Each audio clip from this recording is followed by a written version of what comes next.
Hello my dear friends, आज की class में हम डिस्कस करेंगे शेड्यूलिंग। शेड्यूलिंग को इस तरीके से डिफाइन किया जा सकता है, फिक्स करना टाइम एंड डेट हर एक ऑपरेशन के लिए, यानी कि जो जो ऑपरेशन हो रहा है हर एक ऑपरेशन के लिए टाइम एंड डेट को फिक्स करना is known as scheduling. Decide करता है यह कि कब वर्क शुरू होगा एंड ड्यूरेशन ऑफ टाइम क्या रहेगा और how much work will be finished, यानी कि कितना वर्क को फिनिश करना है। शेड्यूलिंग जो भी डील करता है विद ऑर्डर एंड मशीन्स, यानी कि जो भी मशीन है हमारे पास में या ऑर्डर आया उसी के अकॉर्डिंग ये डिटरमाइन करना which order will be taken up on which machine, यानी कि कौन सा ऑर्डर किस मशीन पे लेना है एंड कौन सा डिपार्टमेंट के द्वारा किया जाएगा एंड कौन सा ऑपरेटर उसको परफॉर्म करेगा, शेड्यूलिंग के द्वारा आइडेंटिफाई किया जाता है। पर्पस ऑफ द शेड्यूलिंग, क्या पर्पस क्या रिक्वायरमेंट है शेड्यूलिंग करने की। सबसे पहले the purpose of scheduling is to schedule a large amount of work which the plant facilities can conveniently handle by maintaining the free flow of material along the production line, यानी कि production line के along में जो भी कितना work या plant की जो फैसिलिटी है उन फैसिलिटी के अकॉर्डिंग कि हमारी क्या फैसिलिटी है, किस पैसे यानी कि हमारे पास में जो फैसिलिटी जिसके अकॉर्डिंग कितना आसानी से कन्वीनियंटली मटेरियल फ्लो हो सकता है प्रोडक्शन लाइन के अलोंग में शेड्यूल बनाए जाते हैं फैसिलिटीज़ का यूज़ करके। जैसे कि हमारे पास में क्या इक्विपमेंट की फैसिलिटी अवेलेबल है, मैन पावर की फैसिलिटी कैसी है, उसी के अकॉर्डिंग शेड्यूल बनाया जाता है अपनी कैपेसिटी के अकॉर्डिंग। शेड्यूलिंग को हम कह सकते हैं टाइम फेज ऑफ लोडिंग, यानी कि लोडिंग का टाइम फेज है। लोडिंग का मतलब ये है असाइनमेंट ऑफ टास्क और work to a facility whereas scheduling include in addition the specification of time and sequence in which work order to be taken up. क्या है इसका मतलब, शेड्यूलिंग को हम कह सकते हैं टाइम फेज है लोडिंग का। लोडिंग का मतलब ये है कि जो टास्क या जो असाइनमेंट जो काम दिया गया है फैसिलिटी का या जहाँ पे शेड्यूलिंग इंक्लूड होती है एडिशन में, या टाइम को भी देखा जाता है और सीक्वेंस को भी देखा जाता है, किस ऑर्डर में कौन सा काम होना है, किस तरीके से किया जाता है, यानी कि कौन सी मशीन के ऊपर कितना टाइम लगेगा और कितने देर तक वो काम करती है, यानी कि किसी मशीन को असाइन करना कि वो कितने देर तक वो काम करेगी, कितना टाइम लेगी वो काम करने के लिए, ठीक है, सब कुछ स्पेसिफाई होता है। तो प्रोडक्शन शेड्यूल सिमिलर जैसे कि रेलवे का टाइम टेबल होता है कि कौन सी ट्रेन कितने बजे आएगी, टाइम होगा, कितने देर प्लेटफॉर्म पर रुकेगी, कब चलेगी, दूसरे स्टेशन पे कब पहुंचेगी, तो एक टाइम टेबल होता है।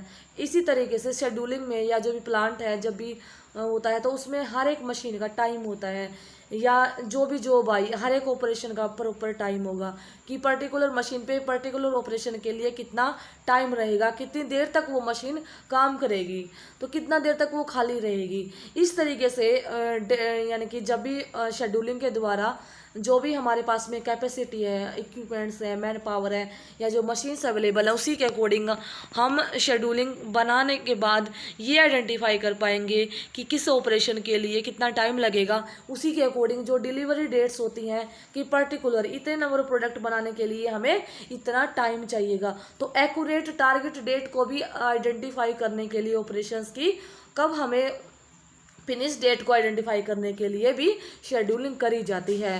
फैक्टर्स अफेक्टिंग शेड्यूलिंग, शेड्यूलिंग को प्रभावित करने वाले अफेक्ट करने वाले कौन कौन से फैक्टर्स हैं।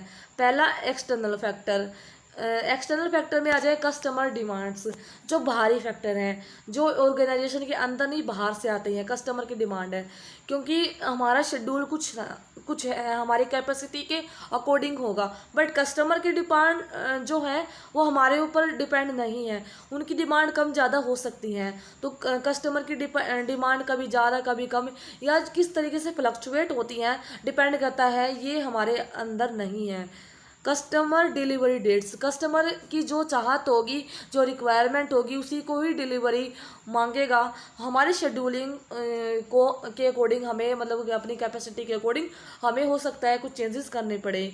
Stock of goods already laying with the dealer and retailer, यानी कि मान लो हमारे पास में जो अवेलेबल है हम उसका तो बना पाएंगे, बट जो मैन्युफैक्चर करने के लिए स्टॉक्स या रॉ मटेरियल या कुछ भी रिक्वायरमेंट है बनाने के लिए, तो उसके लिए डीलर या रिटेलर है उनसे उनके ऊपर हो जाता है। कई बार उनके पास स्टॉक है या नहीं है, उसकी अवेलेबिलिटी के ऊपर डिपेंड करता है। इंटरनल फैक्टर में क्या आ जाएगा, stock of finished goods with the form, जो हमारा खुद का ऑर्गेनाइजेशन है तो हमारा जो फिनिश्ड गुड्स है उसका स्टॉक्स क्या है। Time interval to a process finished good from the raw material, यानी कि हमारे अंदर जो एक शुरुआत से लेकर लास्ट तक कितना टाइम लगेगा वो हमारे हाथ में है। मे बी हम उसको कम ज़्यादा कर सकते हैं, या फिर हम उसको और इक्विपमेंट्स या उसको इनलार्ज करके भी उसको कम ज़्यादा किया जा सकता है। Availability of the equipment and machinery, वो भी हमारे इंटरनली फैक्टर के ऊपर डिपेंड करता है कि हमारे पास क्या कैपेसिटी है, क्या अवेलेबिलिटी है इक्विपमेंट एंड मशीनरीज की।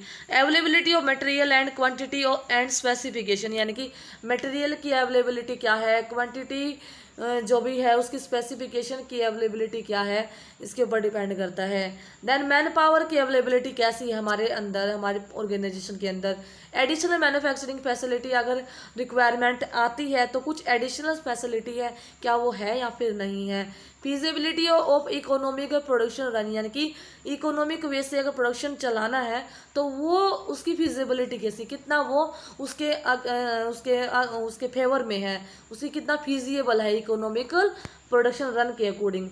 शेड्यूलिंग प्रोसीजर जो होता है, नॉर्मली मास्टर प्रोडक्शन शेड्यूल जो बनाते हैं उसी से ही शुरू हो जाता है। जब मास्टर प्रोडक्शन शेड्यूल बनाया जाता है तो ये एग्जांपल है master production schedule foundry shop के लिए। तो फाउंड्री शॉप के लिए मास्टर प्रोडक्शन शेड्यूल है week 1 to week 3 and week 4 के लिए दिखाया गया है। तो इसमें क्या है, मैक्सिमम प्रोडक्शन आवर्स जो रहेंगे 100 आवर्स हैं वीक के लिए, और मिनिमम प्रोडक्शन आवर है 8 आवर्स है। वो तो इस तरीके से वीकली ये शेड्यूल दिखाया गया है, इस वीक में इतना है, इस वीक में इतना है, ठीक है, काम हो रहा है।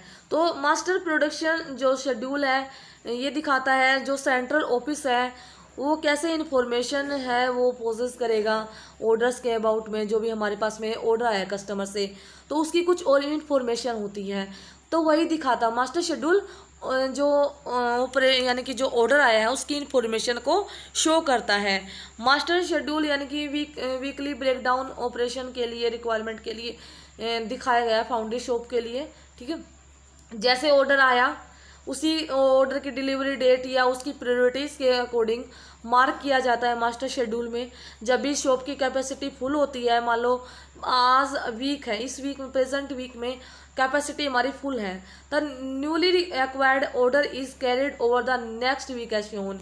यानी कि मान लो कि हमारी कैपेसिटी 100 आवर्स की है, तो फर्स्ट वीक में हमारी कैपेसिटी पूरी 100 के 100 कंप्लीट होगी, इतना घंटे हम काम करना था, इतना हो गया। तो नेक्स्ट जो भी ऑर्डर आएगा तो उसकी कैपेसिटी जो नेक्स्ट ऑर्डर में हो जाएगी, इस तरीके से नेक्स्ट वीक में हम उसको ट्रांसफ़र कर सकते हैं, कर देंगे। तो हमें इस तरीके से जो भी अपना शेड्यूल है, जो भी हमारे पास में टाइम है उसी के अकॉर्डिंग काम करना होता है, यानी कि टोटल प्रोडक्शन रिक्वायरमेंट को कंप्लीट करना होता है। मास्टर शेड्यूल पोजेस करता है कुछ एडवांटेजेस, डिसएडवांटेजेस एंड कुछ एप्लीकेशंस क्या होती हैं। Advantages, it is simple and easy to understand.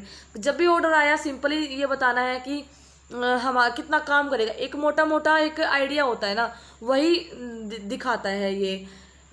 It kept to be running, ठीक है। It involve less cost for making and maintaining it, इसको बनाना और इसको मेंटेन करना कम कॉस्ट लगता है। It can be maintain by non technical staff, जो नॉन टेक्निकल स्टाफ भी है वो भी सीधा सीधा कैलकुलेट कर लेगा, मोटा मोटा हिसाब लगा सकता है। A certain percentage of total weekly capacity can be allocated for rush order, यानी कि मान लो कई सारे ऑर्डर आ गए, बहुत सारे ऑर्डर आ गए और हमारी कैपेसिटी थी कुछ इतने घंटे काम करने की वीक में, तो उसी के अकॉर्डिंग अगर रश आ गया तो टोटल यानी कि मोटा मोटा हिसाब लगा लेंगे कि कितनी वीकली कैपेसिटी होगी, उसी के अकॉर्डिंग यानी कि एक परसेंटेज के हिसाब से इजीली अलोकेट कर सकते हैं कि कौन सा ऑर्डर पहले लेना है, कौन सा उसके बाद करना है। डिसएडवांटेजेस क्या है, it provide only overall picture बताता है, डिटेल में नहीं बताता है इंफॉर्मेशन को। एप्लीकेशन कहाँ पे यूज़ होगी, बिग फॉर्म्स जैसे कि जहाँ पे लोडिंग रहती है पूरे प्लांट में, वहाँ पे यूज़ होगा। रिसर्च एंड डेवलपमेंट ऑर्गेनाइजेशन में यूज़ होगा। For overall planning of foundries, computer centre and repair shop, यानी कि शॉप जो होंगी, रिपेयर शॉप, कंप्यूटर सेंटर या फाउंड्रीज में प्लानिंग करनी है या किसी और जो भी शॉप के लिए प्लानिंग करनी है, वहाँ पे यूज़ होगा। यानी कि जब भी ओवरऑल पिक्चर अगर एक बार बना ली, फ्रेम कर ली, मास्टर शेड्यूल उसी के द्वारा बनाया जाता है। डिटेल शेड्यूल यानी कि मास्टर शेड्यूल की एक ओवरव्यू ले लिया, उसके अकॉर्डिंग ही डिटेल शेड्यूल बनाया जाता है, जिसमें कि हर एक कंपोनेंट को मैन्युफैक्चर करना होता है। इस तरीके से यह रिक्वायरमेंट होती है, यानी कि यूज़ होता है फॉर बनाने के लिए डिटेल शेड्यूल, हर एक कंपोनेंट का वहाँ पे यूज़ होता है मास्टर शेड्यूल। इसलिए यानी कि जहाँ पे नंबर ऑफ टेक्निक्स को ऐड किया जाता है डिटेल शेड्यूलिंग के लिए। इस तरीके से यूजफुल शेड्यूलिंग टेक्निक शो करती है प्लान्ड रूप में प्रोडक्शन को, यानी कि वहाँ पे एक्चुअल परफॉर्मेंस और कंपैरिजन के लिए यूज़ करा जाता है शेड्यूलिंग टेक्निक का। तो ये था डिस्कशन, आई थिंक आपको हेल्पफुल लगी है। अगर वीडियो अच्छी लगी है शेयर ज़रूर करना। मिलते हैं नेक्स्ट वीडियो के साथ में। Have a nice day.